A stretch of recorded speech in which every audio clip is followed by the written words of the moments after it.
Sa tmiem din is-sena l-Gvern se jkun alloka iżjed minn 9.2 miljun euro biex jissupplixxi il-Continuous Glucose Monitors b'xejn lil pazjenti kollha tad-diabete tip 1, gestational diabetes, pancreatectomy, pancreatic atrophy u chronic pancreatitis. Dan joħroġ minn tweġiba lill Ministru għas-Saħħa u l-Anzjanità Attiva ġewwet Bela ta' għall-mistoqsija parlamentari tad-deputata Laburista Romilda Zarb. Il-Ministru spjega li fil-waqt li dawn il-monitors fi frar tal-2021 kienu jingħataw biss lil dawk li għandhom taħt is-16 sena, illum dawn qed jirċivuhom il-pazjenti kollha fejn kollox qed jibbenefikaw 1376 persuna. U enfasizza li s-somma għal 2025 se tkun ukoll ftit anqas mid-doppju ta' dik li mtnefqet is-sena l-oħra li laħqet ftit anqas minn 5.5 miljun euro.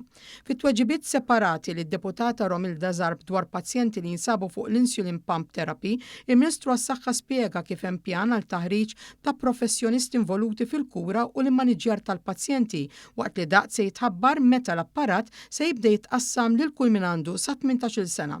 Dan minn barra li mistenni jibda s-servizz ta' appoġġ 24 sija kuljum permezz tat-telefon fejn pazjenti jkunu jistgħu jitkellmu ma' infermiera speċjalizzati fid-diabete biex iħossuhom siguri u jinqdew mill-kumdità ta' darhom. Spjega wkoll kif l-Insulin Pump Clinic se tkun stazzjonata fiċ-Ċentru Reġjonali tas-Saħħa Ċensu Mowran Fraħal ġdid li fl-aħħar xhur ġie mammar bil-faċilitajiet kollha.